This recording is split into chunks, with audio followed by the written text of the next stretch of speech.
everyone, we're going to determine the convergence or divergence of the series.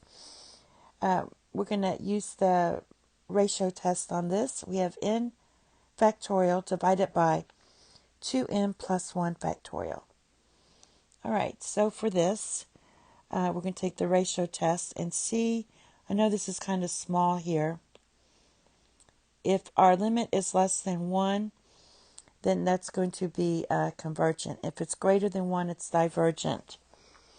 And by the way, this is on my Facebook page if you ever want to save any pictures I have on the videos. So we have, I'm just going to write it out for you so you can see it. A sub n plus 1 divided by a sub n. All right. So let's go ahead and do this. This is the limit. As n approaches infinity. Now for a sub n plus 1, that's going to give me n plus 1 factorial divided by, and then we're just going to add 2 to that to get our next term. So that's going to be 2n plus 3 factorial times a sub n, the reciprocal of a sub n. So just flip that around. That's going to be 2n plus 1 factorial divided by n factorial. All right, so let's simplify this. We have the limit as n approaches infinity. Now for our n plus 1 factorial and n factorial, this is going to be n plus 1 times n factorial divided by n factorial. So all we're going to get is n plus 1 in the numerator. Now for our 2n plus 1.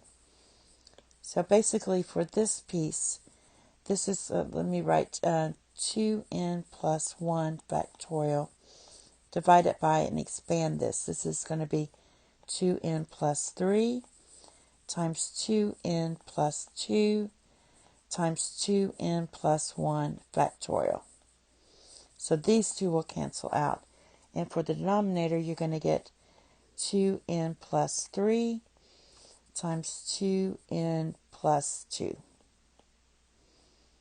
All right, now simplifying this, we're going to get the limit as n approaches infinity of n plus 1 divided by 4n squared plus 10n plus 2. All right, now let's go ahead and use LHopitals Rule given here. So I'm going to do that. I'm going to copy this down again. The limit as n approaches infinity of n plus 1 divided by 4n squared plus 10n plus 2. Let me double check something here. So we have 4 plus 6. This would actually be plus 6. All right. Now, using LHopitals Rule, we differentiate both the numerator and the denominator. So the derivative of the numerator is 1. The derivative of the denominator is 8n plus 10. Now, as this number in the denominator gets larger and larger, because it has the n in it, this is going to go to 0. And 0 is less than 1.